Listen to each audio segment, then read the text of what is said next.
Hello, everyone. Welcome to our next interview. This is an opportunity for us to not just talk about businesses, talk about vegan businesses, but also talk about businesses that are environmentally conscious, that are really making sure that we're not just producing amazing products that we all know and love, but making sure we produce them in a responsible way.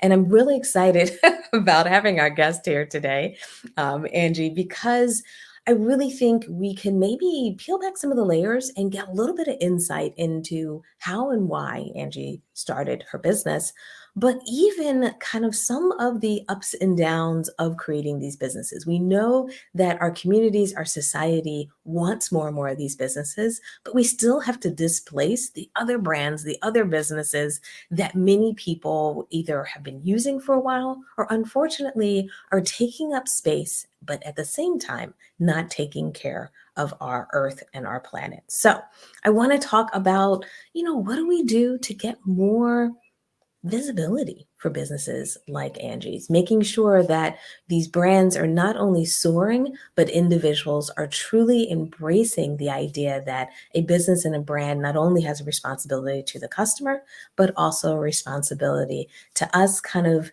worldwide in making sure that we're all making a better world and a better place. So, first, let me say, Angie, thank you so much for joining me today. Very happy to be here, Stephanie. Thanks.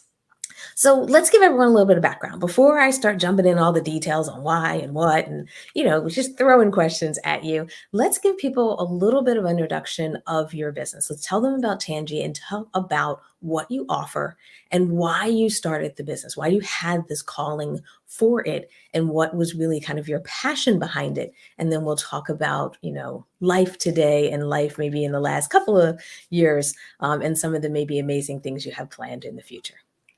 Sounds good. So, just a little bit of background is that I think, like a lot of people, when they start their business, it's something that affected them personally, and they want to find a solution for it. And that's no different than my story. I am a redhead, very sensitive skin my whole life. And when I started developing some skin irritations that I thought was from store-bought products, I decided to do a little deep dive and see what could be causing that and how could I resolve that for myself. And the issue came up of laundry detergent. I'm washing my clothes every day in it. I'm wearing it. I live in Florida. We sweat like, 10 months out of the year with the heat.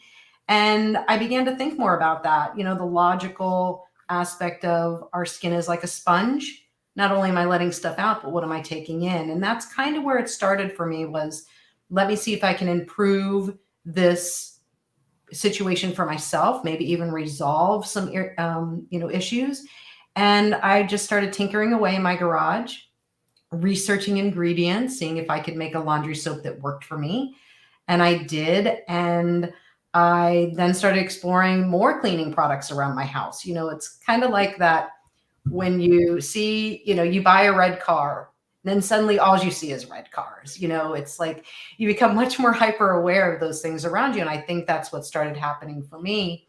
And I was fortunate enough to be given the opportunity to take some time and say, could this be an actual business? Or is this just something that I would do on the side? And I was fortunate to be able to turn into a business. Now it's been years.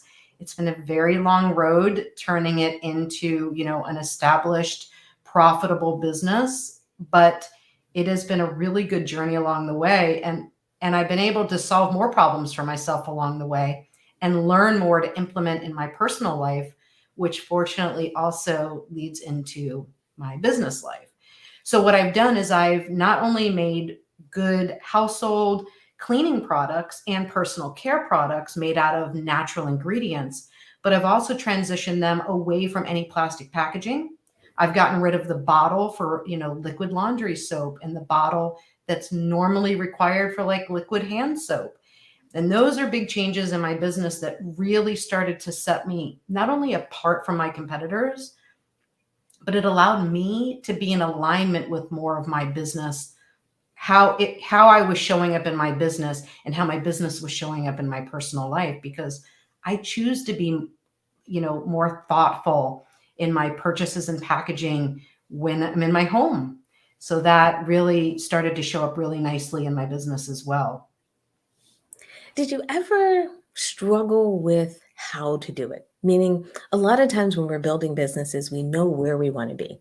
We know, like in your case, you wanted to have a business that kind of aligned with that idea of zero waste. How can we take some of the waste that's in our products out? But did you ever struggle with, being able to find the right people to help you go down that path? Did you ever have doubts on, should I do it now or should I do it later? The reason I'm asking is I think for many of us as business owners, we know where we want to go, but how quickly we can get there, when's the timing right? When is the market ready for it? Those are all things that we're faced with that sometimes make it hard to make not only the right decision, but the right decision at the right time. Did you have any of those experiences that you could share with our audience? Yeah, I think the most impactful one, and the one that always comes to my for mind when I think of that question, is when I knew that the plastic waste, or the more importantly, the plastic bottles that I was putting my product into, when I realized how wasteful they were. See, I got into this whole thing of natural ingredients because not only are they better for us as the consumer and what we're putting in and around our bodies, but it's also just better to be more in tune with nature and our planet and our environment. And once I started asking myself, where are these bottles going, and I didn't really have a good answer, and Mm, I wasn't able to get them back in some sort of bottle return program in hopes of sanitizing and refilling and getting them back out there. Once that those few steps were not working, I really had that fork in the road moment of, do I continue with this business and do something that's not really feeling in alignment with who I want to be? Or do I quit this business and look for mm, something that resonates more with me? And the only way that I could see getting out of the business was to say, it's because I have to keep using a plastic bottle. So if I was going to make those changes, then I had to figure out a way to take my liquid products that I was making and eliminate the plastic packaging that it came in. But I didn't know how to do. I don't come from some laboratory or chemistry background. I was in law. I was a paralegal for years working in that corporate environment. So I didn't know if I could do it. All I knew is that I was curious enough, and I'm usually a solution oriented kind of person of, let me try to figure something out. And I said, okay, let me see if I can turn these liquid products into something where I don't have to push a plastic bottle.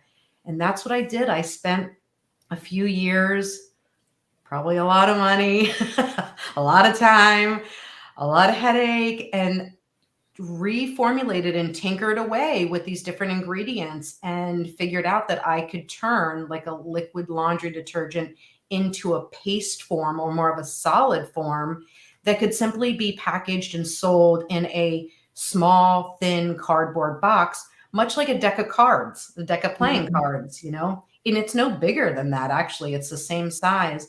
And Oh, that little wow. bar can dissolve to make a gallon of liquid laundry detergent, a gallon of liquid hand soap. Those things made huge impact in my business because I realized that not only have I solved a huge problem that I didn't know whether I'd be able to overcome, but that I could now continue on with this business that I did have faith in. I did want it to, prosper and be all the things that I had envisioned for it. I mean, quite honestly, I started out, I thought I wanted to be just like seventh generation. They were Mm. like this great cleaning product that I used at home, and I saw them everywhere. And they were a global impact when it came to going more natural. But it's funny, along the way, when you really start to look at who you are and what your vision is, or maybe even more important, what your values are, do they actually align with those people that we think we want to be? And I think that allows us to finally stand in our own voice and stand in our own ground and say, no, I'm going to be like this. And this may not be mainstream, but this is going to be good. This is going to make changes. This is going to be very positive for whatever it is that your business serves, whether it serves people or services or it can really be a magnificent change when you start to stand on your own. But it takes those moments of questioning your strength and your knowledge and whether you have the ability to do it. I didn't think I could do it. I guess I just wasn't willing to give up at the moment. And that's the thing. I think sometimes we all need a little bit of determination in our business because that Yeah. helps us realize that, yeah, we might have hit, a challenge or found something that we need to resolve, but we have that determination and we make it through. And also, I think one of the things that inspires me about your story is, when we all end up at those kind of forks in the road in our businesses, we start to create a track record of learning that we can accomplish great things in our business. So yes, that first obstacle, that first one feels real painful, can feel Yeah. very difficult. And sometimes it's hard to like see over it or around it or past it. But I love what you're sharing today with us because once I think many of us get through one of those initial challenges, it can become the motivation to take on that next big thing. Because all businesses have challenges and we all have opportunities to expand, especially when you mentioned the idea of making sure that we have a sustainable business.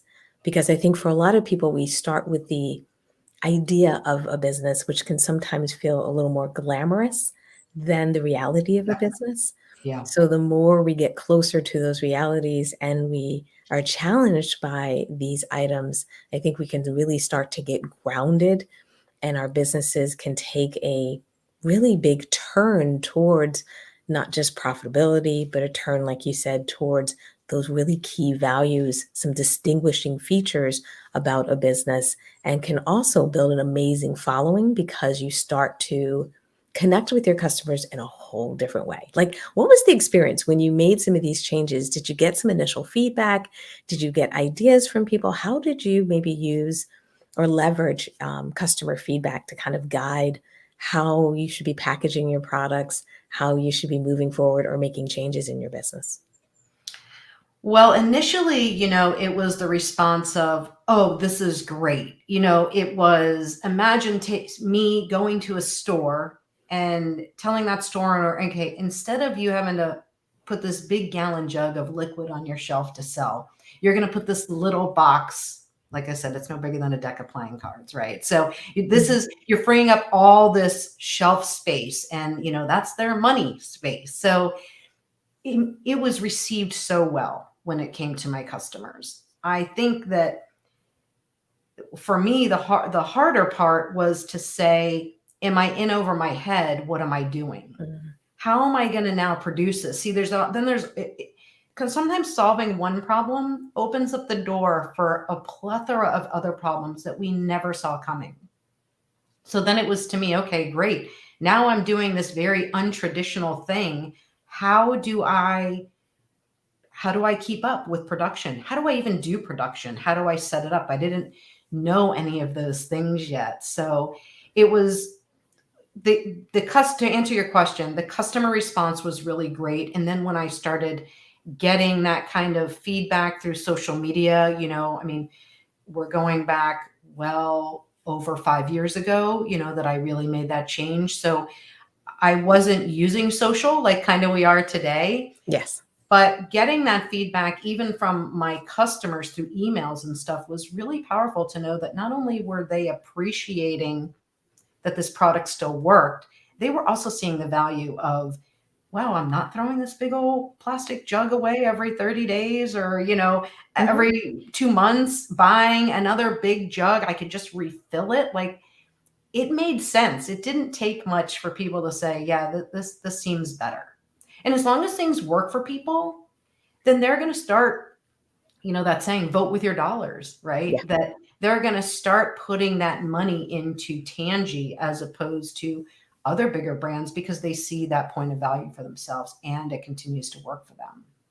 Perfect. Yeah. I couldn't agree more. That value piece is so huge when, when we think about our products and services, how they really have to deliver. And when they do, Yeah. the feedback and the response from customers can really just be such a beautiful thing. Now, as you've been making changes. One thing I heard when you were talking is about how long it took for you to make these changes. Mm. And I bring this up because for a lot of people, we don't realize that things don't maybe move as fast as we'd like. Like I love 30-day plans and 90-day plans and I'm all about, you know, figuring out what I'm going to get done.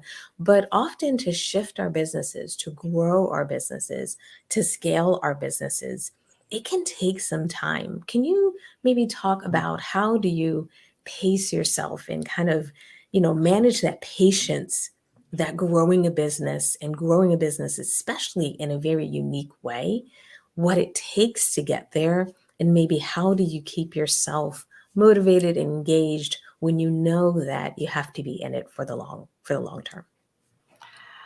Well, I definitely am not the right person to ask that question to. I mean, I guess like a lot of people, I expected business to be much further along than it was. And for a business like mine, who is looking really at sustainability and the end user waste that happens, quite honestly, I say to myself more than a dozen times a week, it would be a lot easier not to care. And Mm, I mean that in all sincerity, that if I didn't care about animal testing or, you know, plastic packaging, or what is my customer going to do with this box now that they're done with it? If I didn't care about ingredients or trying to be, it'd be so much easier. I could just be whipping together some products, putting them in very traditional packaging, which are readily available, and putting them up on store shelves. But it's not what I want to do. I want to build something that is sustainable, not beyond the sense of building a sustainable business that is profitable and has processes and can move without me, you know, pulling every string. mhm. I want it to be sustainable in the fact that it's also helping people. It's getting them away from inundating themselves with chemicals that a lot of it we don't even have control over. They just come into our environment naturally. So if we can take control over certain areas of our life and eliminate that, that to me is a good choice that we can all make. So I want to help facilitate people in doing that. And so when I say sustainable, it also means what are we doing to the earth with our product or our service? How are we bringing some value back to a planet that sustains my life? How am I adding to the life of the planet? And I think that those words do not go unheard these days. You barely have to watch 20 minutes of any news program to hear about the latest reports that are coming out about the planet and our temperatures are rising. I mean, we're all busy. We are all, wanting things to be convenient, and we want to just go out and live the life that we want to live. But the lifestyle we have had for a long time is now showing up in these very terrible ways, and it's not going to fix itself. So if I can do a little part and in the back end of my business, reduce some of the waste that gets brought forward by my customers using my product, then I have that obligation. And that's only an obligation that I've set on myself. I only hope that more manufacturers and product developers and people like myself who want to bring these natural products to market, or any product to market, that we start putting more weight on those, at the end use of the product. Absolutely. And I think that's the key with a lot of the change that we're trying to all influence in our world is, kind of leading by example, being sometimes you have to be a trailblazer, like obviously yourself, you've been.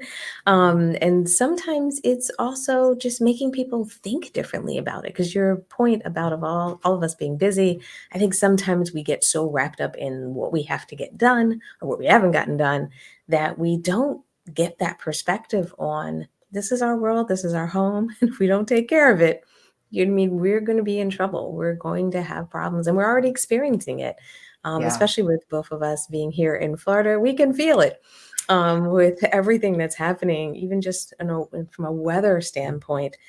You can see all of the changes that have been happening even around the globe that, we really have to lead the way. And that's why I get so excited to be able to talk about this from a business standpoint, because from my perspective, businesses are often perpetuating these kind of habits that we have. Yeah. And if businesses aren't a part of that change, it's harder for the consumer to change. It's harder for us to say, we want better. But if we don't have businesses change, and well, some may not change, I think the key is that we need individuals like yourself to drive that change as well. And it does kind of go back with what you said earlier about pacing ourselves as business owners. And one part for me is that I had to learn to write down my like top 3 for the day. I'm a huge fan of the Michael Hyatt Okay. planner. To me, it just narrows down my day of let me write down my top 3 things and let me try to accomplish those 3 things. I know it sounds ridiculous. For people who don't understand that concept, even for me, the early, I was like 3 things a day. I need to be getting a dozen things done a day. But a lot of times those 3 things can have 6 or 12 steps that it takes to accomplish that. And we don't normally think of those things when we're like, okay, I need to write a blog post. That doesn't just mean sit down and you do that one thing, right? There's a lot of parts to it. Yeah. So for me, finding that pacing myself is also in those top 3, making sure that it's exercise, it's taking a lunch break, it's scheduling myself off on Sunday. Like those things are just as important of all the things that I'm doing in my business. Because if I'm not keeping my foundation strong, which it is whittled down every day by the tasks of business and feeling like I'm in over my head with some things that I'm doing, it's only because I lack the confidence in that space. Maybe it's Mhm. new. Maybe I'm in a growth phase and it's really uncomfortable and I'm not liking it. But those are the moments that we have to get through. And a lot of times those are the moments that are whittling down at our foundation.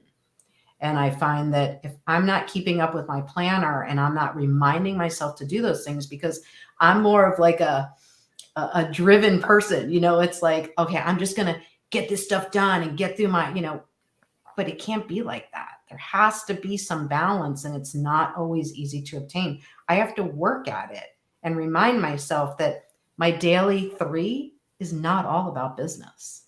Yeah. My daily 3 has to some more than not include something about caring for myself, my health, my husband, my family, my friends, making that social time. Those things are just as important as the business, but we we can easily get lost in the hurry up and let's get it done and let's get successful and let's make sales and let's do profit and all the things that come with building a successful business for ourselves.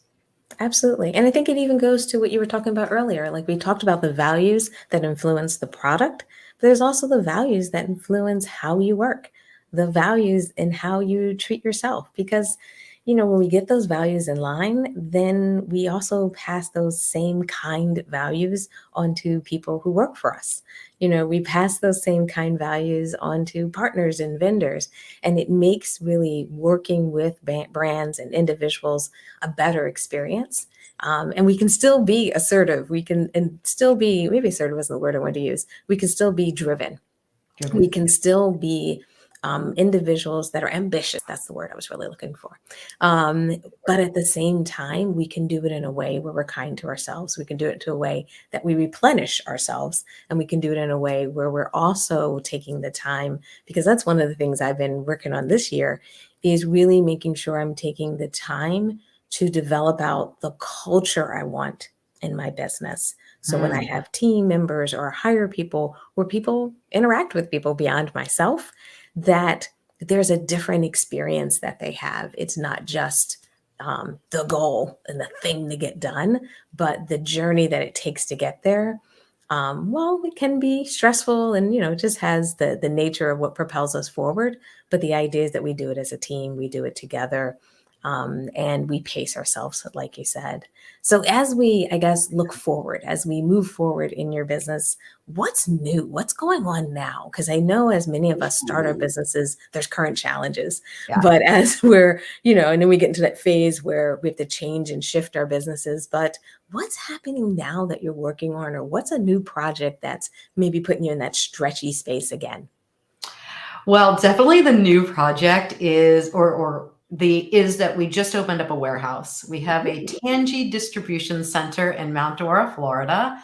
And so not only am I able to take more control over how our products are shipped out, how they're managed when they're in inventory, making sure that we're not putting a lot of plastic packaging and wasteful shipping supplies in those packages that are going out.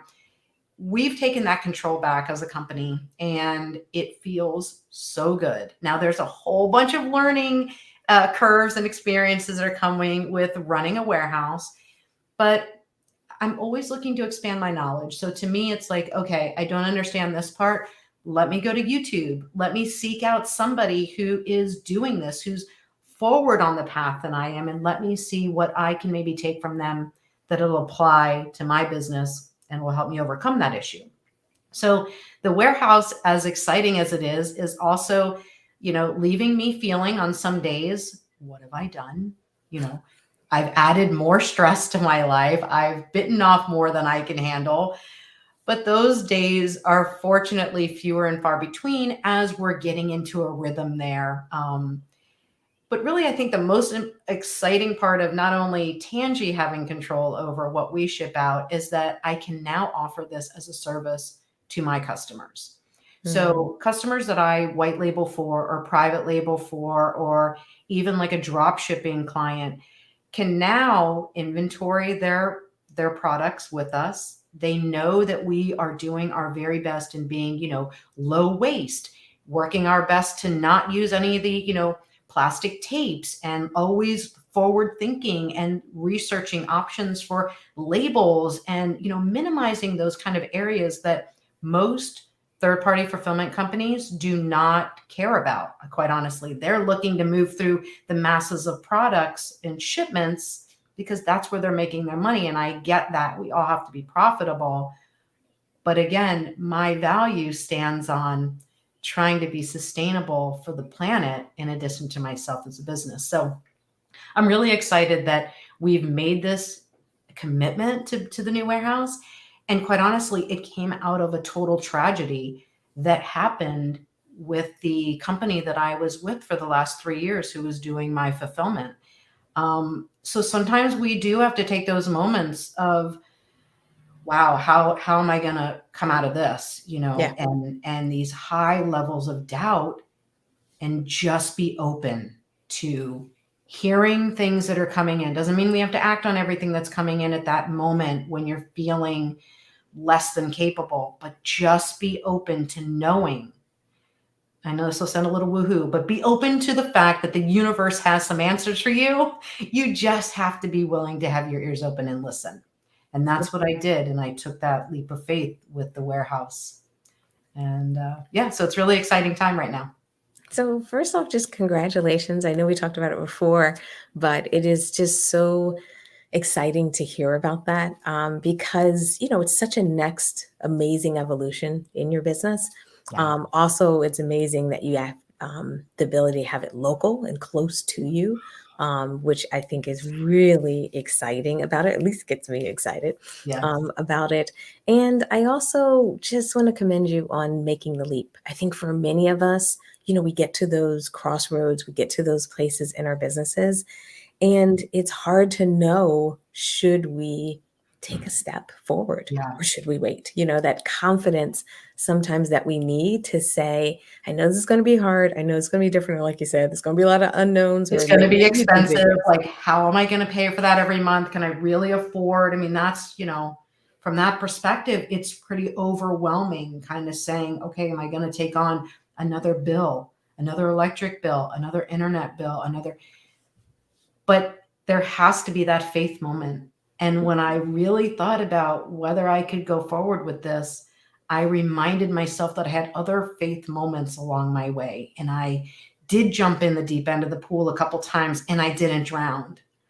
So I think that we have to remember that we learned to swim a long time ago and we might take that for granted now, but we'll make it. We'll be able to swim and keep our head above water. And so it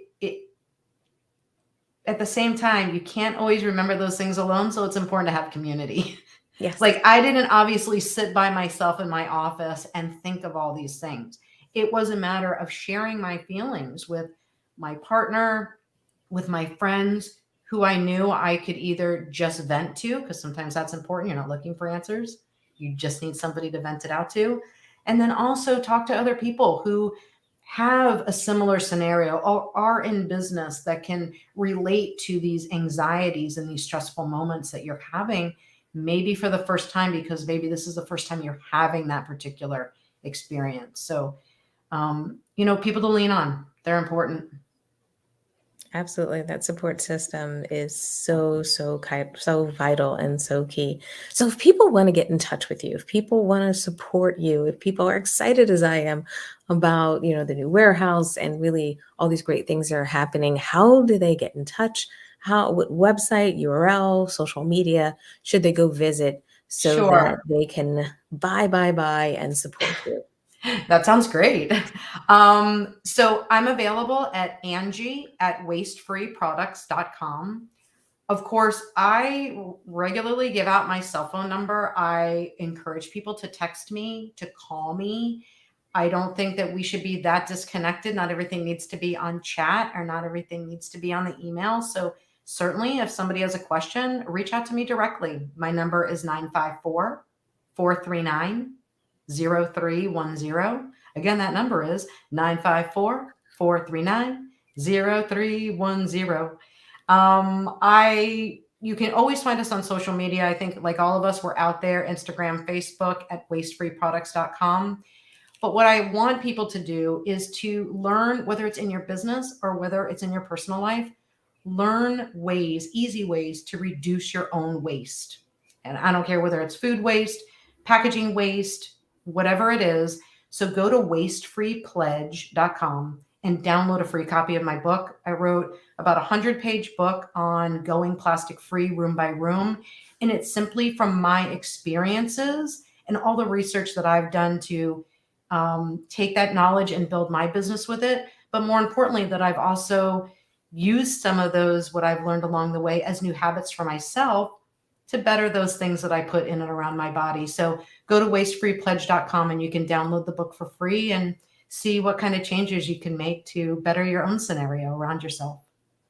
Perfect. Well, thank you, Angie, for taking a little bit of time out of your day to, not just share your story, share what you're doing, but also just, let us know and remind us of some of the things about running our business. I think sometimes it's just great to hear, others, and, about that support system, about pacing ourselves that we've talked about, and really some of the key items about values.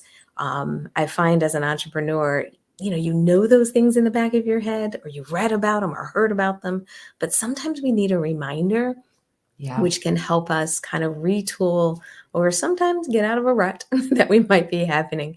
So I'm hoping today's session has maybe done that for someone.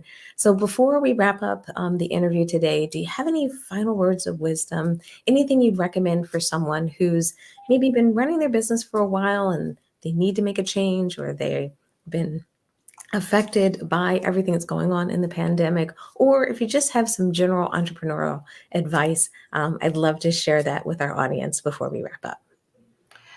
I think at least for me this year, is I'm starting to take note of every quarter. How are the professional services that I'm utilizing and paying for, how are they bringing value? And it's almost like doing with an employee, you would do like an annual review with an employee.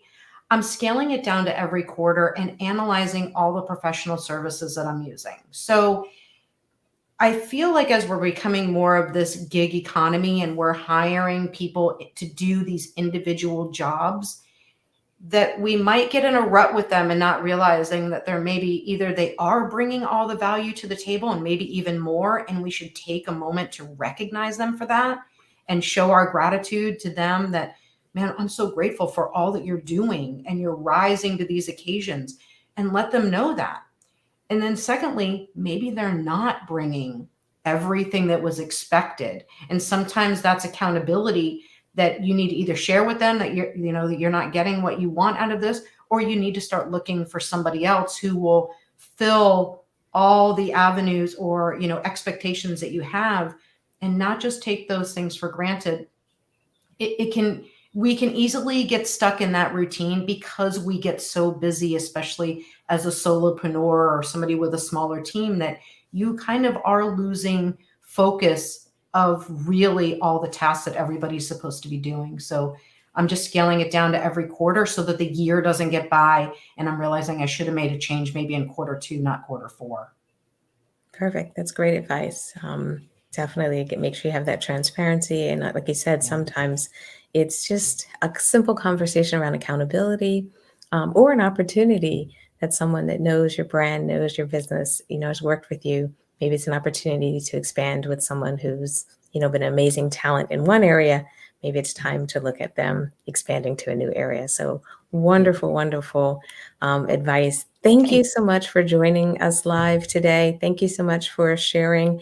And also, keep us up to date on all the things that are happening, all the changes that you're making, and the lessons that you're learning, because I really feel like for our community, it's very, very helpful to hear how we're all moving forward to make not only this world a better place, but also be better entrepreneurs and really bring kind of values to the business world, which I think are definitely needed. Yeah, and I think by, what you're doing, it allows us, like right now, I would love to find a mentor who is about 3 years ahead of me on the path. Somebody who's kind of in my niche because they kind of understand more of how we're thinking as well.